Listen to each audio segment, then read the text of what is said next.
setiap kali berinvestasi kan tidak terlepas dari yang namanya risiko. Yes. Kira-kira kalau Mas boleh jelasin nih ke kita-kita ini, resiko dari produk investasi reksadana ini kayak gimana sih, Mas? Sebenarnya reksadana itu tetap ada namanya resiko ya. Kita nggak bisa mungkiri lah, namanya ada keuntungan pasti ada kerugian juga ya.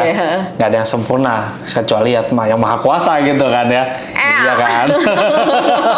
Tapi di satu sisi risikonya tuh ada 3. Simpelnya adalah berkurang nilai unit penyertaan itu dipengaruhi oleh harganya efek yang turun misalkan gini.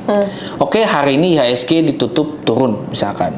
Nggak tahu nih, belum mau closing market ya jam 3. Ini tanggal 4 November 2022. Kita syuting dan kita nggak tahu apakah indeks harga saham gabungan turun apa enggak. Kalau ternyata turun, nah itulah risiko unit penyertaan juga turun.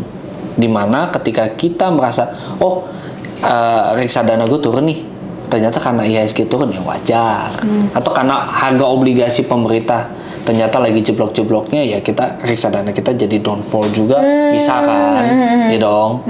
Jadi nggak menutup kemungkinan kalau acuannya turun, reksadana yang kita punya juga ada kemungkinan turun. Begitupun sebaliknya, kalau naik ya pasti juga ada kemungkinan naik kayak gitu. Terus ada lagi resiko likuiditas. Kalau ternyata manajer investasi yang penempatan efeknya itu sedikit tanda tanya.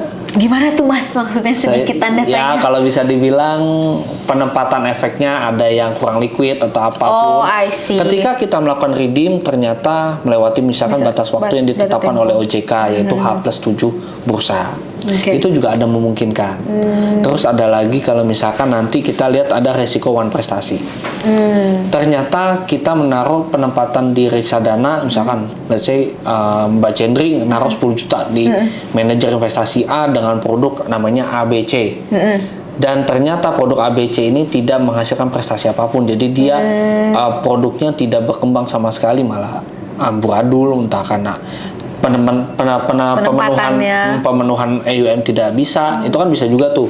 Jadi one prestasi ceplok lah reksadananya, ditutup, uangnya dikembalikan oleh bank kustodian, balikan ke Mbak Cendri. Itu juga menghitung salah satu resiko ya. Resikonya. Jadi reksadana nggak terlepas dari resiko, walaupun kelihatannya kayak let's say reksadana pasar uang nanti kita bahas minggu depan atau waktu kedepannya.